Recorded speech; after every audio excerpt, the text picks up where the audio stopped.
함축 의미를 푸는 방법은요, 빈칸이랑 똑같다라고 얘기했었습니다. 얘들아, 우리 여기 표지에다 한 번만 쓸게요. 함축 의미 표지에다가. 빈칸이랑 똑같아서요. 얘들아, 우리 첫 번째 뭐부터 파악하자? 그래? 얘들아, 뭐부터 파악하자? 그래? 그치. 너무 잘했어, 은설이. 핵심부터 파악하자라고 했었습니다. 그 다음에 선생님이 민문요발을 하자라고 했었습니다. 밑줄 문장이 요구하는 바를 파악할 거예요. 밑줄 문장이 요구하는 바를 파악할 건데, 선생님이 이거 윤호야 뭘로 바꾸자?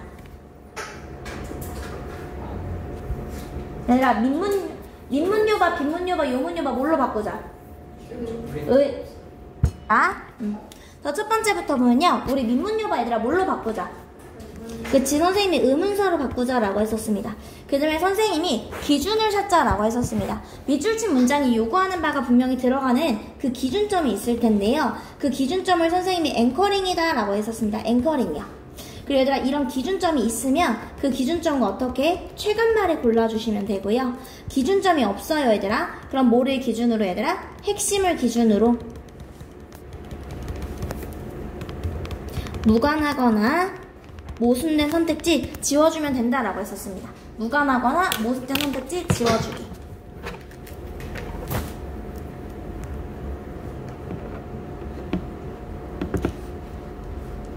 되었을까요?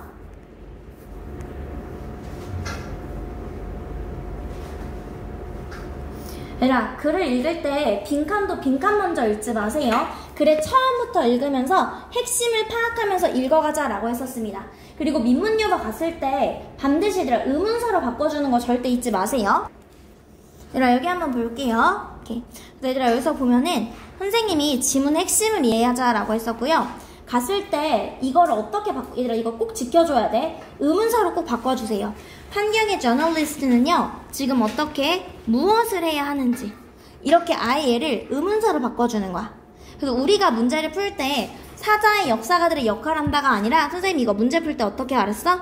환경의 저널리스트들이 무엇을 해야 하는지 이렇게 두고 문제 풀자라고 했었습니다. 무엇을 해야 하는지. 이해주실까요, 아기들?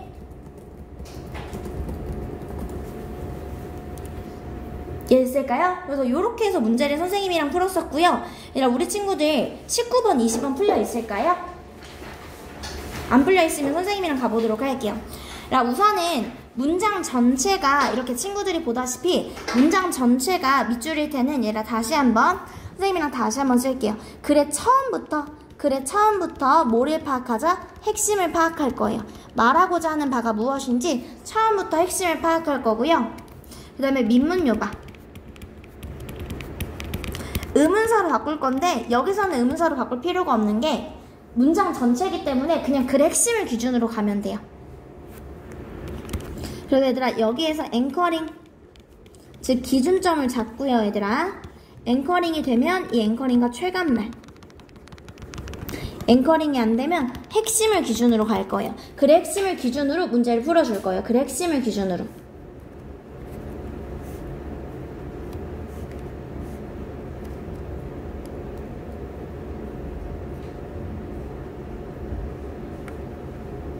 여기까지 됐을까요? 되었을까요, 아기들? 오케이. 그 다음에 얘들아, 이 친구는 지금 자리가 동사 쓰니까 지금 이 자리는 주어 자리죠.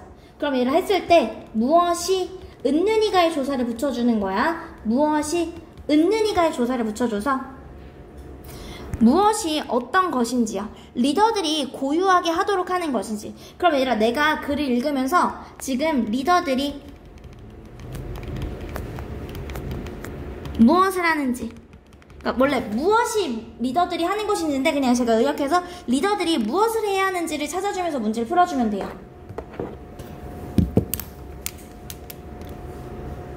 여기까지 했을까요, 아기들? 선생님 시간 5분 정도 드릴게요. 위에 거 아래 거 문제 풀어보세요. 시작!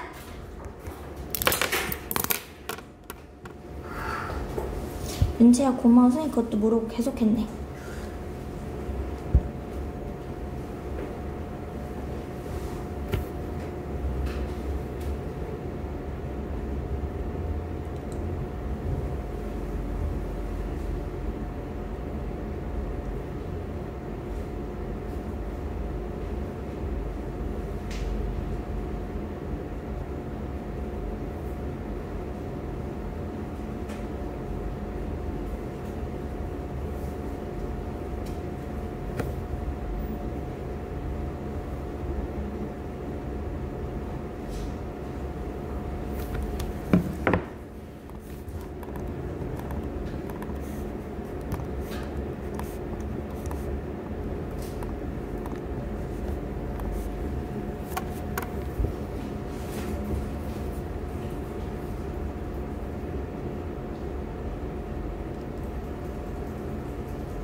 보도록 할게요, 친구들. 첫 번째부터 볼게요, 얘들아. 첫 번째부터 보면요, 얘들아, 우선은 투부정사가 문도에 나왔고요. 얘들아, 균형을 맞추기 위해서요. 필요성인데 뭐에 대한 필요성이냐면 breadth는 얘들아 너비죠. 너비와 얘들아 뭐에 대해서? 폭에 대한 깊이죠. 깊이. 즉 깊이에 대한 균형을 맞추기 위해서요. 이렇게 봤을 때 친구들이 무슨 말인지 이해가 되면 괄호 안에 있는 말을 읽지 않으셔도 되는데, 저는 폭이랑 깊이를 균형을 맞춘다라는 말이 저한테는 조금 뜬금없이 들려서 저는 한번 읽어볼게요, 괄호를. 얘들아, 여기서 너비라는 건 모든 사람들이 조금씩 번아웃을 느낀다 아닌 거예요. 그리고 깊이라는 건요, 어떤 사람들은요 너무 번아웃이 되어서요 그들은 더 이상 그들의 일을 할 수가 없다라는 거야. 그럼 얘들아, 우리가 그래도 너비랑 깊이가 뭔지는 알잖아요. 모든 사람들이 조금씩은 번아웃을 느끼고 있고요, 근데 어떤 사람들은 그 깊이가 너무 심하다라는 거예요. 그러니까 근데 이 둘의 균형을 맞추고 싶대요. 그렇게 하기 위해서 얘들아, 필긍동의 시그널 나오죠. 필긍동의 시그널. 필자가 긍정하는 말이요. 뭐뭐 해야 합니다 라는 거야. 우리는 생각을 해야 하는데 번아웃을 필부입과 필긍동의 시그널이 같이 나오죠. 스테이트가 아니라 뭐로써 얘들아? 상태로서 이해를 해야 합니다. 얘들아 미안해. 상태가 아니라 스펙트럼으로서 이해를 해야 한다라는 거야. 내가 어떤 걸 균형을 맞추려면 이 번아웃을요 스펙트럼으로 이해를 해야 된다라고 하는데, 저는 아직까지 스펙트럼으로 이해한다라는 말이 무슨 말인지 전혀 모르겠어요. 저는 조금만 더 읽어볼게요, 얘들아. 대부분의 논의에 있어서요, 번아웃에 관련한 논의에 있어서 우리는 얘기합니다. 우리는 얘들아 얘기하는데 사람들에 대해서 얘기를 한대요. 일하는 사람들인데 번아웃이 된 사람들에 대해서 얘기를 합니다. as if, 마치 뭐인 것처럼, 그 상태가 black and white인 것처럼 얘기를 한다라는 거예요. 그러니까 black and white는 친구들이랑 기억해야 돼. 양자택일 같은 느낌이에요. 뭐 아니면 도. 즉 번아웃이 있거나 번아웃이 없거나 black이거나 white이거나 이렇게 얘기를 한다라는 거야. 여기까지 했을까요? 이런 양자택일, 즉 뭐 아니면 도의 관점은요, 필부 예계 시그널이지 필자가 부정하는 것의 X 설명할 수 없습니다 라는 거야. 다양한 번아웃의 경험을 설명할 수가 없다라는 거예요. 여기까지 했을까요? 만약에 분명한 선이 있다면요, 번아웃과 between A and B, 번아웃인 것과 번아웃이 아닌 것 사이에, 이런 거 얘들아, 딱 번아웃이 있고 번아웃이 없는 거야. 이렇게 분명한 선이 있다면요, 마치 뭐인 것처럼 얘들아, 전구가 있는 것처럼요. 전구가 있는 건 얘들아 이런 거야. 전구는 잘 봐. 껐다 켰다만 가능하지. 불 10% 켜고 30% 켜고 선생님이 지금 전구를 이렇게 할 수가 없잖아요. 즉 번아웃이 있다 없다, 마치 전원을 껐다 켰다 이런 것처럼 명백한 선이 있다고 하면요, 우리는요 필부에게 시그널이죠, 필자가 부정하는 것의 X, 좋은 방법이 없다라는 거야. 어떤 좋은 방법이냐면요, 나눌 방법이야. 어떤 사람들을 분류할 거냐면요 얘들아, to say, 말하는 거야. 야, 나 번아웃이 좀 온 것 같아. 선생님이 친구들한테 얘기하는 거야. 얘들아, 선생님이 요즘 좀 힘들어서 번아웃이 온 것 같아. 근데 얘들아 잘 봐. 선생님이 친구들한테 번아웃이 왔다 그래서 선생님이 하는 일 다 내팽겨치고 다 때려치고 아무것도 안 하는 거 아니잖아. 힘들지만 어떻게 하는 거야? Still manage to do. 노력을 한다고요. 그들의 일을 유능하게 하는 사람들에 대해서 그런 사람들을 분류할 방법이 없다라는 거야. 야, 번아웃이 왔다고는 말하는데 그래도 저 사람 일하는 거 보면 괜찮게 일하던데? 그럼 나 이 사람들을 뭐라고 얘기할 거야? 번아웃이 그냥 있다 없다고만 얘기하면 번아웃이 왔다고는 얘기를 하지만 일 잘하는 사람들은 뭐라고 분류할 거야? 라는 거야. 되었을까 얘들아? 생각하는 것은요, 번아웃을 얘들아 앵커링 기준점 잡아주셔야 되죠. 우리 번아웃을 스펙트럼이라고 생각해야 된다면서요. 얘들아, 우리가 이걸 스펙트럼이라고 생각을 하는 게 문제를 해결해 준대. 아, 오케이, 문제점과 해결책의 구조구나. 번아웃은요 껐다 켰다 이렇게 가면 안 돼. 이게 문제점이라고 했었으니까. 그럼 이거의 해결책은 뭔지 볼게요. 우리가 이걸 뭐라고 보자? 스펙트럼이라고 보자라고 했었습니다. 사람들인데 어떤 사람들이냐면요, 번아웃이라고 주장하는 사람들이에요. 하지만요, debilitate, 쇠약해지지는 않는 거예요. 그 번아웃으로 인해서요. 선생님이 얘들아, 선생님 번아웃이 온 것 같아 라고 얘기를 하지만 제가 번아웃으로 인해서 진짜 일을 못하거나 쇠약해지지는 않는다고요. 되었을까요? 이런 사람들은요, are simply dealing with, 그냥 다루는 거예요. 부분적이거나 less severe, severe는 심각한이죠. 덜 심각한 형태를 다루는 것이다 라는 거예요.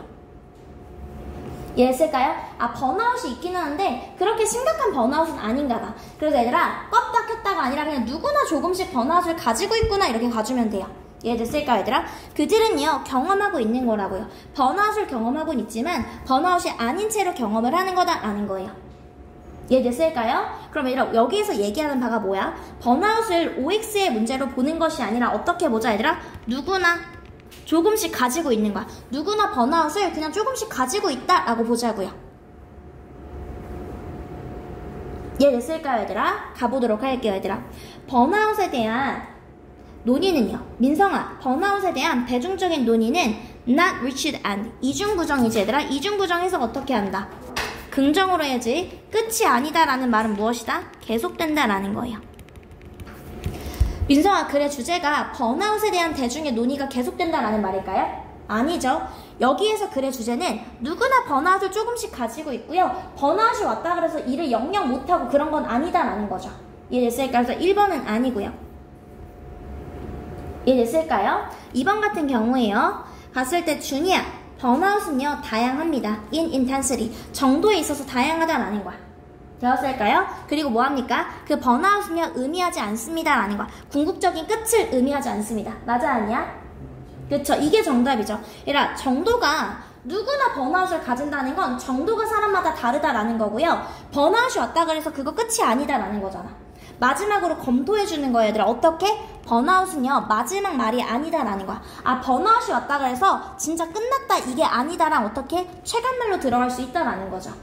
이해됐을까요? 3번이요. all or nothing, 마찬가지로 뭐 아니면 도죠. 뭐 아니면 도의 기준이 적용 가능합니다. 번아웃 증상이 있어서요. 완전 반대말이죠. 뭐 아니면 도는 안 된다라고 했었고요. 지침은요 극복이 됩니다. 다른 방법들, 다양한 방법들로요. 그것의 심각성에 기반한 전혀 아니었고요. 얘들아, 지침의 정도는요, 만들어집니다. 개인의 인식에 의해서요. 그러니까 여기까지만 보면 언뜻 비슷해 보이거든요. 근데 인과관계가 왔을 때 이 인과관계가 맞는지 생각해야 돼. 얘들아, 개인의 인식에 따라서요, 개인의 인식에 따라서 지침의 정도가 달라진다라는 거예요. 내가 글의 주제가 얘들아, 내가 많이 지쳤다고 생각하면 번아웃이 온 거고 덜 지쳤다고 생각하면 번아웃이 덜 온 거다 라는 게 글의 주제가 아니야. 내가 지친 정도의 때가 내가 힘든가? 힘들면 내가 번아웃인가? 이런 게 아니라 누구나 번아웃을 겪고 있습니다가 글의 주제잖아요. 그게 사람들의 인식에 따라서 만들어진다라는 건 글의 주제가 아니라고요. 여기까지 됐을까요? 정답은 몇 번? 2번으로 들어가주면 된다라는 거예요. 되었을까요?